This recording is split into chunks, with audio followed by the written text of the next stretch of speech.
There are moments in life when we begin to feel as though everything is collapsing from within, as if the world we built so carefully begins to crumble before our eyes. We question our worth, our direction, our purpose. It is in these moments that something ancient stirs inside us, something we've long suppressed, hidden, or denied. This is the beginning of the encounter with the shadow, the part of ourselves we were taught to fear, reject, or silence. But it is also the birthplace of our greatest transformation. For within every shadow lies the seed of light waiting to be reclaimed. The shadow is not evil, it is misunderstood energy, the total of all that we have disowned. Our anger, jealousy, shame, fears, and desires are not the enemy. They are pieces of us that were exiled because the word told us they were unworthy of love. Yet they never disappeared. They live beneath the surface, shaping our choices, whispering through our reactions, calling us back to wholeness. The shadow is the truth we have buried to appear acceptable, and its reappearance is not punishment. It is a call to integration. When life becomes painful, when patterns repeat, when people trigger something deep within us, that is the shadow's voice echoing through the corridors of our psyche. It demands to be seen, not judged. It asks to be understood, not destroyed. Every breakdown, every emotional storm, every confrontation with pain is the unconscious trying to reveal something we have refused to acknowledge. We cannot run from it forever. The longer we resist, the louder it becomes through conflict, exhaustion, or inner emptiness. The shadow's purpose is not to ruin us, but to remind us of the light we abandoned. To meet the shadow is to stand before the mirror of truth. It means facing the parts of ourselves that contradict the image we show the world. We wear masks of perfection, confidence, and control, but beneath them live insecurities, doubts, and wounds. The act of self-awareness requires the courage to remove these masks and look into our reflection without flinching. Only then do we see the duality that defines us, the darkness that gives meaning to light, the chaos that gives birth to order, the pain that gives rise to growth. Most people spend their lives rejecting half of themselves. They chase happiness while avoiding sadness. They seek approval while suppressing authenticity. They desire love but fear vulnerability. Yet the more we deny our darkness, the more power it gains over us. It controls us from the shadows, influencing our actions, relationships, and even our sense of destiny. Real freedom begins the moment we stop fighting the darkness and begin to listen to what it's trying to say. Acceptance is the doorway to transformation. The light within us cannot fully shine until it has illuminated the depths of the shadow. We think of light as something that destroys darkness, but true light does not destroy. It reveals. It brings understanding, compassion, and awareness. The integration of shadow and light is the union of opposites, the balance that restores inner harmony. To live in light is not to be flawless, but to be conscious. It is to walk through the world aware of our triggers, our projections, our wounds, and yet not be enslaved by them. When we allow ourselves to see both the darkness and the light, we awaken to our full humanity. We stop chasing perfection and begin to embrace truth. We understand that even our worst mistakes carried a message, that every wound concealed wisdom. The shadow becomes a teacher, not an enemy. Through its lessons, we develop empathy, strength, and resilience. We begin to see others with new eyes, recognizing that they too are fighting unseen battles between their own light and darkness. This is where compassion is born, not from superiority, but from understanding. When we reconcile with our inner darkness, we no longer project it onto others. We no longer condemn what we once hated in ourselves. We begin to see that everyone is walking the same path of integration, trying to find balance between what they show and what they hide. The light within us becomes softer, wiser, more real. The journey of self-discovery is not about eliminating darkness. It is about discovering the wholeness that has always existed beneath it. The shadow and the light are not enemies. They are twin forces that shape the soul's evolution. When we embrace them both, we awaken an inner power that no external force can touch, the power of authenticity. The shadow reveals our depth, and the light reveals our direction. Together, they create the truth of who we are. There comes a point in every human life when the familiar begins to dissolve. The things that once defined us, our roles, attachments, dreams, and even our sense of identity, start to lose meaning. We find ourselves standing in the ruins of who we thought we were, confused and terrified, unable to understand why life suddenly feels so empty. This is the moment of inner death, not the death of the body, but of the self that we built to survive. It is the slow dismantling of everything false, everything conditioned, everything that no longer aligns with our truth. It feels like destruction, but it is actually sacred rebirth in disguise. The old self is not evil, it was necessary. It was the version of us that learned to adapt expectations, to please others, to belong. It was shaped by fear, by pain, by the desire to be accepted. We wore masks to protect our hearts and built walls to guard our wounds. For a time, it worked. It kept us safe. But as we grow, that old identity becomes too small to contain who we are becoming. The soul begins to whisper that there is more depth, more truth, more freedom, and the life we once cherished begins to crumble to make room for what is real. The death of the old self is rarely gentle. It arrives disguised as loss, heartbreak, failure, betrayal, or sudden change. It tears through the fabric of our illusions and strips away everything that kept us comfortable.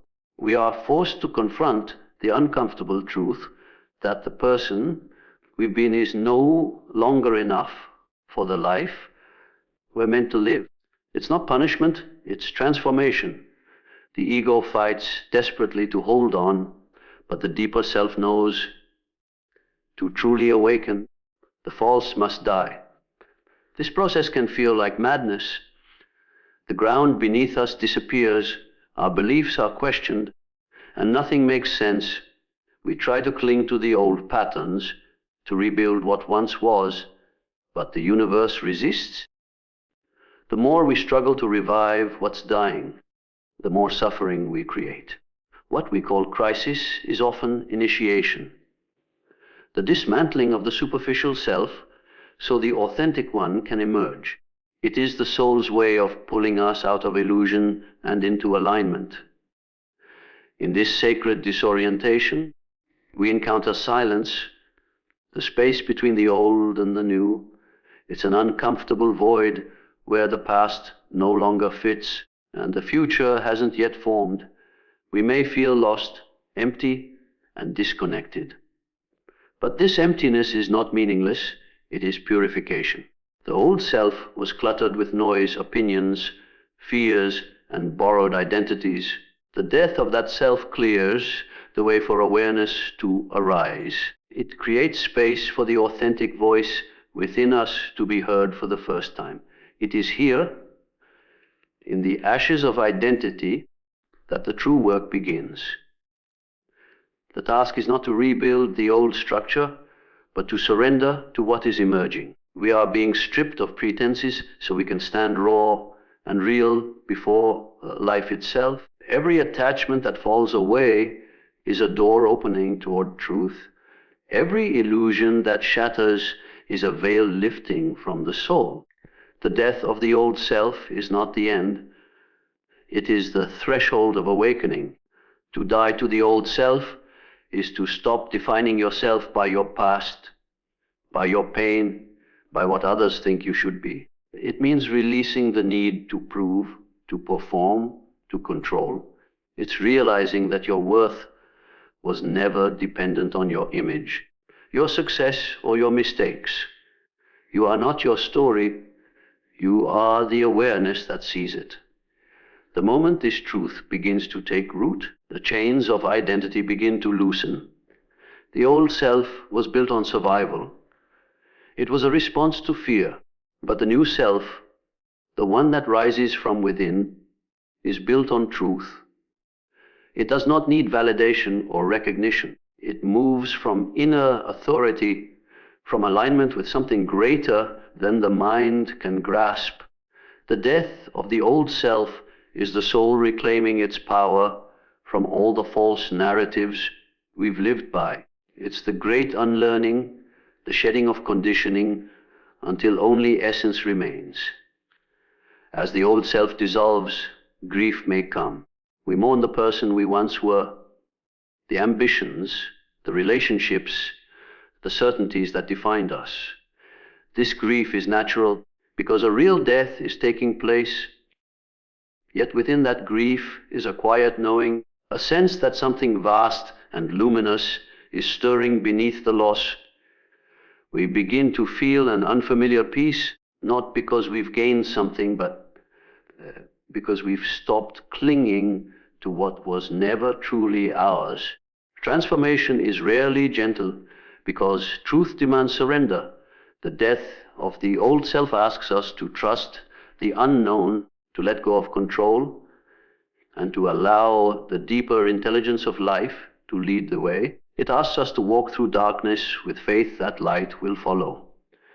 And though the process feels like loss, it is, in truth, liberation, the release of everything false so that the soul can finally breathe. There are moments when pain enters our lives like an uninvited storm, tearing apart everything we thought was stable. We look for reasons, we search for explanations, and yet the suffering persists.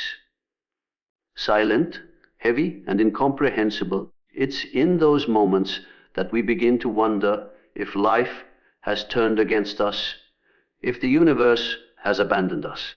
But suffering is not an act of cruelty, it is an initiation. It's the soul's mysterious language guiding us toward depth, awareness, and transformation. What feels like punishment is often a passage, a sacred process through which we are stripped of illusion and taught the truth about who we are. Pain has always been one of life's greatest teachers. It demands honesty. It breaks through the layers of denial and ego, forcing us to confront the reality we've avoided. When everything is easy, we rarely question ourselves.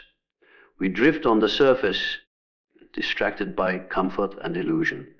But when suffering arrives, it pierces through the surface and drags us into the depths. It shows us the parts of ourselves we've ignored, the fears we bury, the wounds we deny, the attachments we mistake for love. In that descent, we come face to face with the hidden architecture of our being. Every moment of suffering carries a hidden message, but the message is not intellectual, it is existential. The pain does not come to be analyzed, but to be felt. To resist pain is to prolong it, but to allow it is to be transformed by it. The energy of suffering holds the potential for wisdom. The heart that has known grief becomes capable of compassion. The mind that has faced despair learns humility. The soul that has walked through loss begins to understand what truly matters. Through the breaking, something deeper awakens, something that no comfort could have ever taught. Suffering dismantles the false self. It exposes the illusions we've built our lives upon. The belief that we are in control, that life owes us certainty, that happiness can be manufactured. When those illusions collapse, the ego panics, but the soul exhales. It knows that only through the death of illusion can truth be born. In the stillness that follows pain, we begin to see reality not as we wish it to be, but as it is. That clarity is the beginning of wisdom. There is a kind of beauty that can only be seen through tears. When we suffer, our perception changes. We stop seeking perfection and begin to crave authenticity. We start to value presence over possession, meaning over success. We realize that joy without depth is shallow, and love without understanding is fragile. Pain gives us new eyes, eyes that can see the sacred in the ordinary, the divine in the broken, and the light within the dark. But meaning in suffering does not reveal itself immediately. In the midst of agony, the purpose is hidden. The human mind wants instant relief, yet the soul moves slowly, allowing time for transformation to unfold. What feels like chaos is often reorganization at a higher level of consciousness. The pieces of your life that seem shattered are being rearranged to reflect a deeper truth. The suffering purifies the heart, burning away what is false so that authenticity can emerge. When we finally stop asking, "Why me?" and begin to ask, "What is this trying to teach me?" the alchemy begins. Pain becomes purpose. Every wound transforms into wisdom. Every loss becomes a doorway to a deeper sense of self. We realize that life is not happening to us, but through us.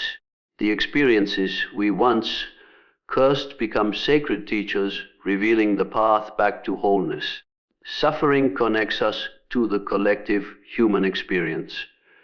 It dissolves the illusion of separation. We start to understand that every soul walking this earth carries its own silent battles, its own invisible wounds. Through our own pain, we learn empathy, the ability to see ourselves in others. The more deeply we've suffered, the more deeply we can love. Our hearts expand beyond judgment, beyond ego, into compassion. And yet to find meaning in suffering does not mean glorifying it. Pain is not something to be romanticized, but something to be understood. Its purpose is not to break us, but to awaken us.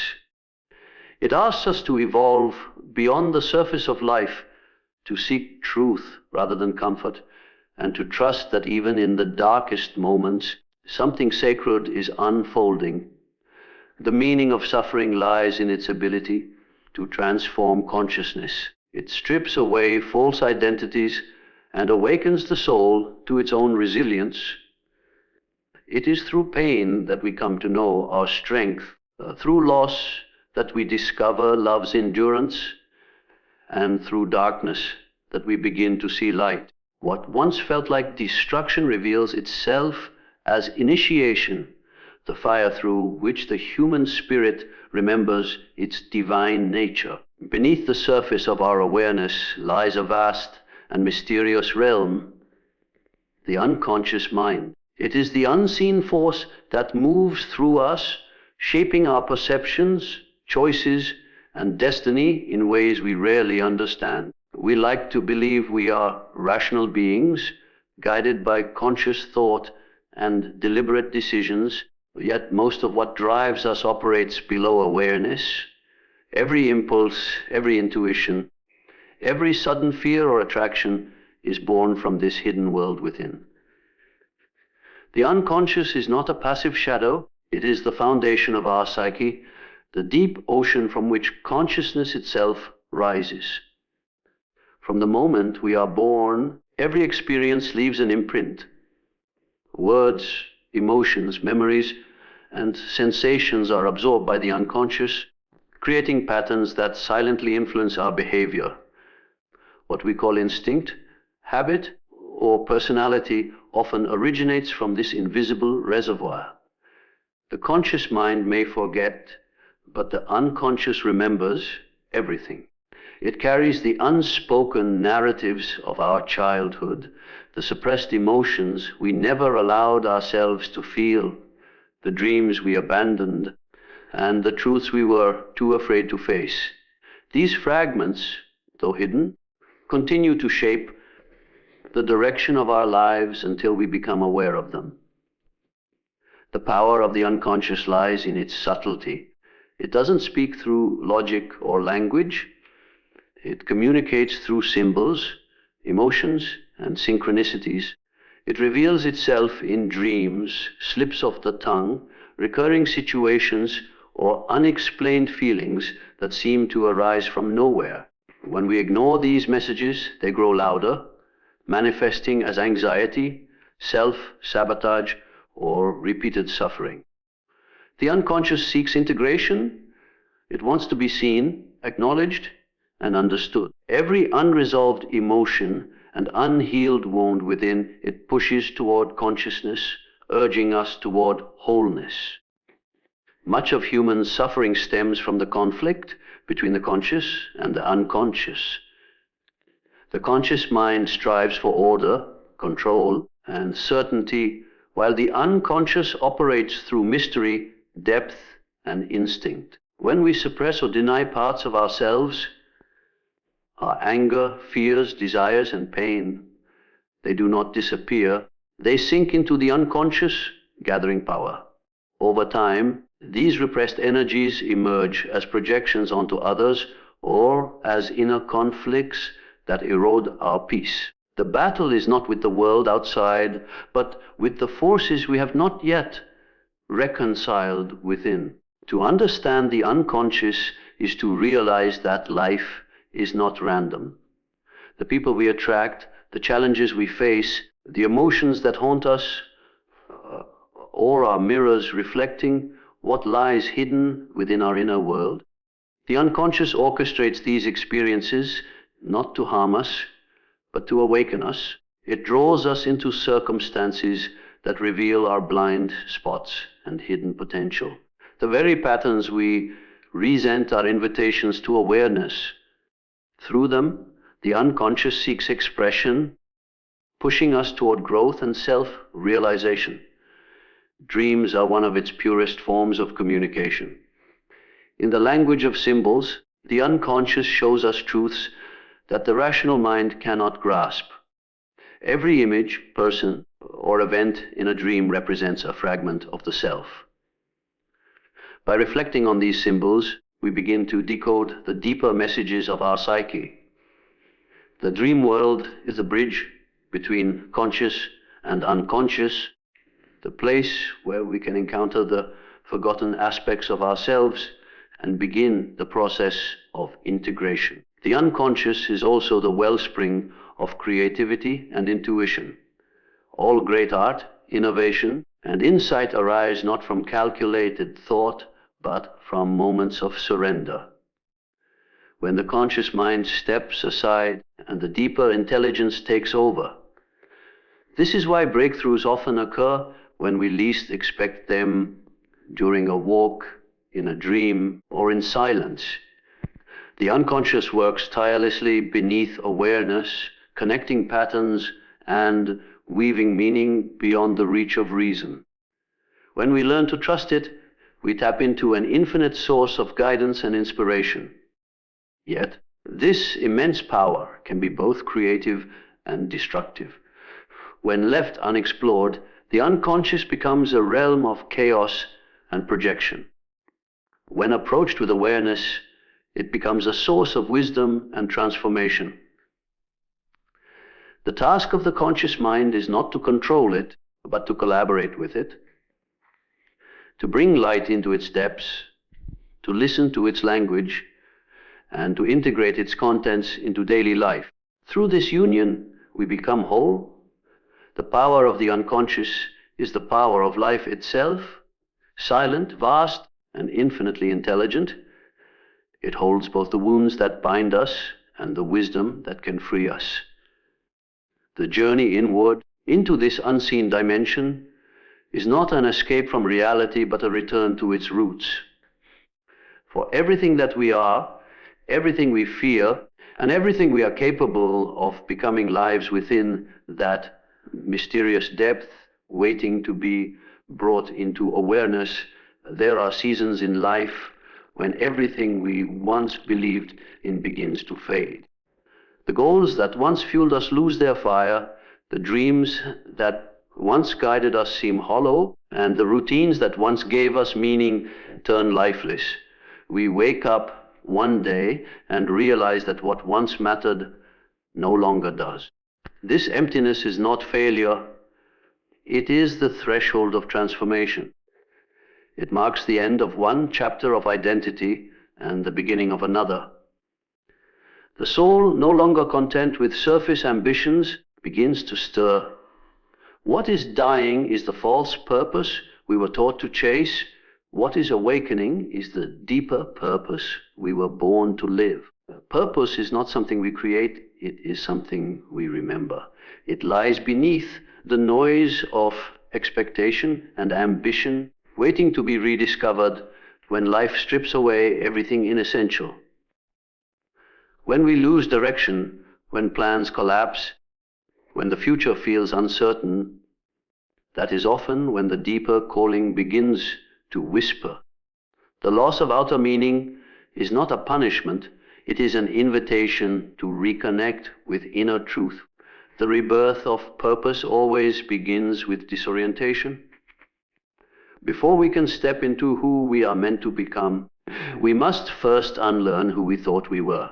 The human tendency is to define purpose through achievement, status, or recognition. We are told from childhood to find meaning in doing rather than being. But true purpose is not found in what we accomplish. It is found in how we awaken.